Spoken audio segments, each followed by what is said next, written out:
Assalamualaikum warahmatullahi wabarakatuh. Perkenalkan, nama saya Kadafi Rafsanjani. Saya dari kelompok 10 Fikih Muamalah. Di sini saya dan teman-teman saya akan mempresentasikan hasil diskusi kami, yaitu tentang zakat, infak, dan sodako. Nah, sebelum itu izinkan saya memperkenalkan teman-teman saya. Pertama ada Dimas Ahmad Mufli, kemudian ada Wasilatul Anisa dan juga Yuliana. Nah, untuk mempersingkat waktu, langsung saja kita simak video ini. Assalamualaikum warahmatullahi wabarakatuh. Saya Dimas Ahmad Mufli, NIM 199. Saya di sini akan menjelaskan tentang konsep dasar zakat, syarat-syarat zakat, rukun zakat. Yang pertama, konsep dasar zakat. Kata zakat berasal dari kata zaka yang merupakan isim masdar yang secara etimologis mempunyai beberapa arti, yaitu suci, tumbuh, berkah, terpuji, dan berkembang. Secara terminologis, zakat adalah sejumlah harta tertentu yang diwajibkan oleh Allah diserahkan kepada orang-orang yang berhak.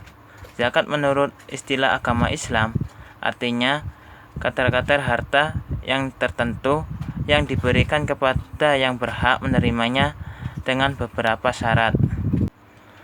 Syarat-syarat zakat: yang pertama Islam, yang kedua merdeka, yang ketiga balik, berakal, yang keempat kondisi harta, yaitu harta yang berkembang, yang kelima kondisi harta sampai 1 nisab, yang keenam kepemilikan yang sempurna terhadap harta yang berkaitan dengan kepemilikan di tangan, kepemilikan pengelolaan, dan kepemilikan asli. Yang ketujuh, berlalu 1 tahun atau genap 1 tahun komaria kepemilikan 1 nisab. Yang kedelapan, tidak ada hutang. Yang kesembilan, lebih dari kebutuhan pokok. Rukun-rukun zakat. Rukun zakat ialah mengeluarkan sebagian dari nisab atau harta dengan melepaskan kepemilikan terhadapnya, menjadikannya sebagai milik orang fakir dan mustahik zakat, dan menyerahkannya kepadanya atau harta tersebut diserahkan kepada wakilnya, yakni imam atau orang yang bertugas untuk memungut. Assalamualaikum warahmatullahi wabarakatuh. Perkenalkan, nama saya Yuliana, NIM 089. Di sini saya akan menjelaskan tentang infak. Konsep dasar infak. Kata infak berasal dari kata anfaqo yang berarti mengeluarkan sesuatu untuk kepentingan sesuatu. Sementara menurut istilah syariat, infak berarti mengeluarkan sebagian dari harta atau pendapatan atau penghasilan untuk suatu kepentingan yang diperintahkan agama Islam. Selain itu, infak juga diartikan sebagai sesuatu yang dikeluarkan di luar sebagai tambahan dari zakat yang sifatnya sukarela yang diambilkan dari harta atau kekayaan seseorang untuk kemaslahatan umum atau membantu yang lemah. Rukun dan syarat infak ada 4, yaitu yang pertama, penginfak, maksudnya orang yang akan berinfak. Syarat-syaratnya yaitu penginfak memiliki apa yang akan diinfakkan. Penginfak bukan orang yang dibatasi haknya karena suatu alasan. Penginfak itu harus dewasa, bukan anak yang kurang kemampuannya. Penginfak tidak dalam keadaan terpaksa, sebab infak itu akad yang mensyaratkan keridhaan dalam keabsahannya. Rukun yang kedua yaitu orang yang berinfak. Syarat-syaratnya yaitu benar-benar ada ketika diberi infak, tidak diperkirakan adanya. Misalnya ketika masih dalam janin, maka infak dianggap tidak ada.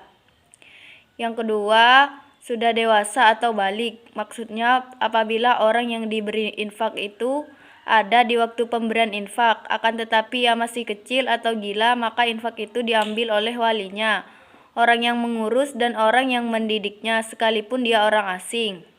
Rukun yang ketiga yaitu sesuatu yang diinfakkan. Syarat-syaratnya, yang pertama harus benar-benar ada. Yang kedua harta yang bernilai.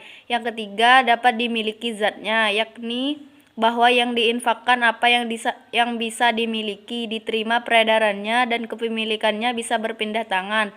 Maka tidak sah jika menginfakkan air di sungai, ikan di laut, dan juga burung di udara. Yang keempat, tidak berhubungan dengan tempat milik si penginfak, seperti menginfakkan tanaman, pohon, atau bangunan tanpa tanahnya. Akan tetapi yang diinfakkan itu wajib dipisahkan dan diserahkan kepada yang diberi infak sehingga menjadi milik baginya. Rukun yang keempat yaitu ijab dan qabul. Infak sah dengan ijab dan qabul, bagaimanapun bentuk ijab dan qabul yang ditunjukkan oleh pemberian tanpa meminta imbalan. Misalnya penginfak berkata, "Aku infakkan kepadamu, aku berikan kepadamu," atau yang serupa itu. Sedang yang lain berkata, "Iya." Assalamualaikum warahmatullahi wabarakatuh. Perkenalkan, nama saya Wasilatul Anisah, NIM 096. Di sini saya akan menjelaskan materi tentang konsep dasar dan syarat sedekah. Yang pertama yaitu konsep dasar sedekah. Secara etimologis, kata sedekah berasal dari bahasa Arab yaitu as-sadaqah. Pada awal pertumbuhan Islam, sedekah diartikan dengan pemberian yang disunnahkan atau sedekah sunnah. Dan secara terminologis, sedekah diartikan sebagai pemberian seseorang secara ikhlas kepada yang berhak menerimanya, yang diiringi oleh pemberian pahala dari Allah. Di sini maksudnya adalah sedekah adalah memberikan benda atau barang, baik berupa benda bergerak maupun tidak bergerak, yang segera habis jika dipakai ataupun tidak, dan diberikan kepada orang lain atau badan hukum seperti yayasan atau sejenis itu, tanpa imbalan dan tanpa syarat, tetapi semata-mata mengharap pahala dari Allah Subhanahu wa Ta'ala di hari kiamat nanti. Selanjutnya yaitu syarat sedekah. Yang pertama, syarat orang yang bersedekah itu harus beragama Islam, dewasa, sehat akal, tidak terhalang oleh hukum untuk melakukan perbuatan hukum atas kehendak sendiri atau tidak ada paksaan, dan pemilik benda yang disedekahkan. Lalu yang kedua, syarat benda yang disedekahkan. Yang pertama yaitu dapat berupa benda bergerak ataupun benda tidak bergerak. Yang kedua, benda material atau benda imaterial.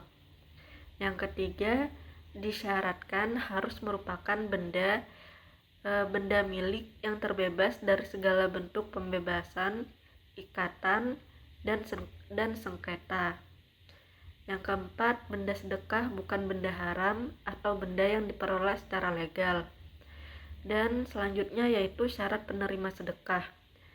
Yang pertama, orang-orang atau lembaga sosial yang ahlul khair atau baik dan sangat membutuhkan. Dan yang kedua, orang-orang atau pengurus lembaga sosial Islam yang bersedekah harus mengikrarkan diri, baik secara lisan maupun tertulis. Nah, yang selanjutnya saya akan menjelaskan tentang rukun sodako dan juga mekanisme pengelolaannya. Nah, seperti yang teman-teman lihat di PowerPoint, rukun sodako ini terdiri dari 4. Yang pertama itu adalah orang yang membeli, di mana syaratnya ini orang yang memiliki benda itu dan berhak untuk mentasrufkan atau memperedarkannya. Kemudian yang kedua, orang yang diberi. Nah, syaratnya ini berhak memiliki. Dengan demikian, tidak sah memberi kepada anak yang masih dalam kandungan ibunya atau memberi kepada binatang, karena keduanya ini tidak berhak memiliki sesuatu. Kemudian yang ketiga, ijab dan qabul. Nah, ijab ialah pernyataan pemberian dari orang yang memberi, sedangkan qabul ialah pernyataan penerimaan dari orang yang menerima pemberian. Kemudian yang keempat ada barang yang diberikan. Nah, syaratnya ini adalah barang tersebut yang dapat dijual. Nah, dari keempat syarat inilah merupakan rukun-rukun sodako. Oke, yang selanjutnya ini adalah mekanismenya. Nah, seperti yang teman-teman lihat di PowerPoint, ini merupakan salah satu contoh mekanisme pengelolaan dana zakat infak dan sodako di BPR Syariah Amanah Ummah. Nah, di sini saya akan menjelaskan tentang konsep dari yang ada di PowerPoint. Nah, di sini itu ada muzaki, ada BPR Syariah, ada bank, nasabah, dan karyawan. Nah, mungkin teman-teman masih bingung kan? Nah, yang pertama, muzaki di sini itu terdiri dari bank, karyawan, dan juga nasabah, di mana tiga pihak ini akan menyalurkan dananya berupa zakat, infak, dan sodako itu ke BPR Syariah Amanah Ummah. Kemudian setelah disalurkan, BPR Syariah Amanah Ummah ini mendistribusikan dana-dana yang terkumpul yang berupa zakat, infak, dan sodako kepada mustahik.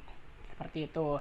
Nah, kemudian setelah dilakukan pendistribusian dari pihak BPR Syariah kepada mustahik, yang selanjutnya itu pendistribusian yang dilakukan oleh BPR Syariah ini sendiri bekerja sama dengan lembaga-lembaga lain. Seperti itu.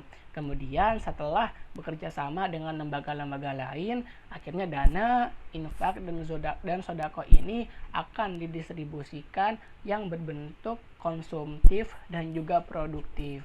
Nah, ini merupakan salah satu bentuk mekanisme pengelolaan dana zakat, infak, dan sodako di BPR Syariah Amanah Ummah. Nah, sekian penjelasan dari saya dan teman-teman saya dari kelompok 10. Kami mohon maaf apabila ada salah-salah kata dan masih banyak kekurangan dalam menyampaikan materi. Wabillahi taufiq wal hidayah. Wassalamualaikum warahmatullahi wabarakatuh.